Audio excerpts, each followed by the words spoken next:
Okay, let's talk about Fazbear Entertainment. For what, 50 years now, that name has meant pizza, singing robots, and just this unbelievably tangled, terrifying story. It's got everything: ghosts, killer machines, murder, and today we're going to try and finally piece it all together. You know, for all the complexity, all the lore, the ghosts, the robots, the kids who vanished, it really all boils down to this one question. This is the heart of the whole mystery. So, where do we even begin? Well, it all starts with a business partnership. Just a simple, seemingly innocent idea for a family diner. An idea that would eventually go so wrong and rot from the inside out. So you've got these two guys. On one side, there's Henry Emily. He's the genius, the creator, the heart of the operation. And on the other side, William Afton. He's the smooth-talking businessman who, was also secretly a child murderer. Their partnership wasn't just toxic, it was literally the foundation for every single horrible thing that happens next. Okay, let's just get a bird's eye view of how this all spirals out of control. It starts as this humble little diner back in the 70s. Then, boom, in the 80s it explodes into a massive phenomenon. But that's when tragedy hits, and it's all defined by disappearances and shutdowns. But here's the thing. The horror never really went away. It just went dormant, waiting to pop up again decades later in some brand new, terrifying way. To really get what makes William Afton tick, you have to understand this one key idea: remnant. It sounds wild, but he honestly believed that if a tragedy was awful enough, it could literally infuse a person's soul into metal. He thought this was the secret to living forever. So he wasn't just killing randomly for the fun of it. No, these were twisted experiments. This whole idea, it's the dark, paranormal science at the very core of all the hauntings. All right, so let's get into the first real tragedies. These are the moments that took a simple pizza chain and turned it into, well, a paranormal nightmare. And the horror, it starts right at the top. It strikes the families of the founders themselves. William Afton's very first victim, it's his own partner's little girl, Charlotte Emily. Her spirit goes on to become the guardian we know as the Marionette. And then, tragedy hits Afton's own home. His youngest son is killed in this absolutely horrific accident with an animatronic, a prank gone wrong that was pushed by his older brother Michael. Just devastating. And as Afton's son is dying, he hears this mysterious voice promise him, "I will put you back together." But who is saying that? Seriously, who? Is it his father, William, offering some kind of twisted, horrifying version of help? Or is it the ghost of Charlotte, the first victim, trying to comfort him? This one line is a huge piece of the puzzle that people are still arguing about. And then we get to the big one, the event that really defines this whole story, the missing children incident in 1985. This is when William Afton puts on a mascot costume, lures 5 kids into a back room, and murders them. But their souls, they don't just disappear.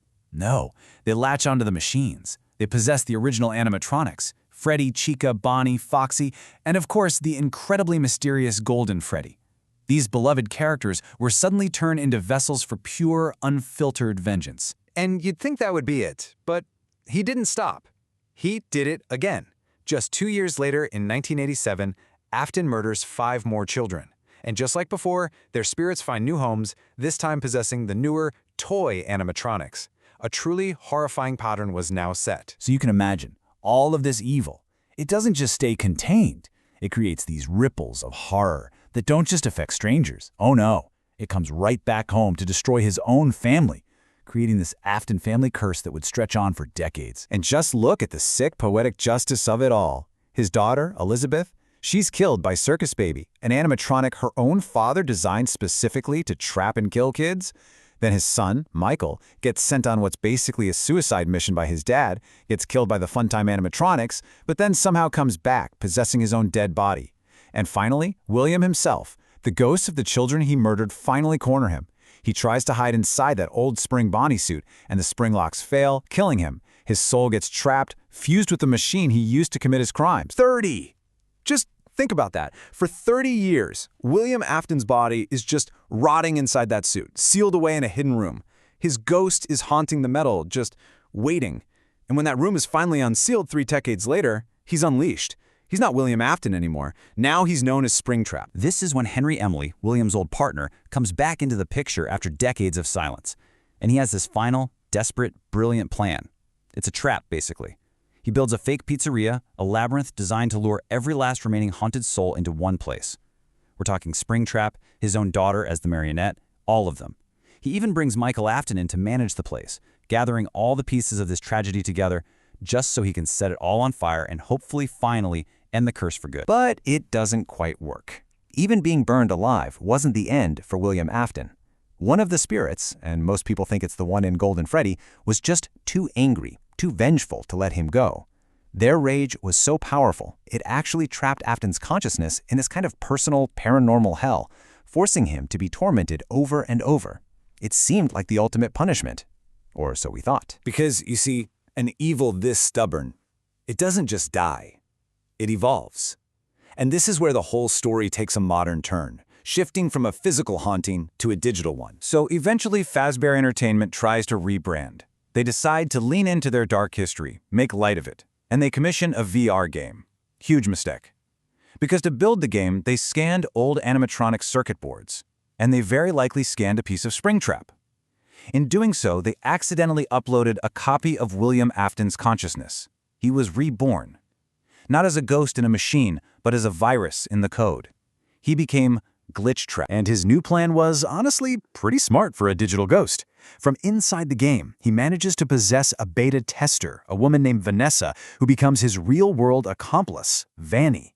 Through her, he starts pulling strings in the physical world again, hijacking the company's animatronic delivery service and, the grand finale, infecting the entire brand-new, high-tech mega pizzaplex.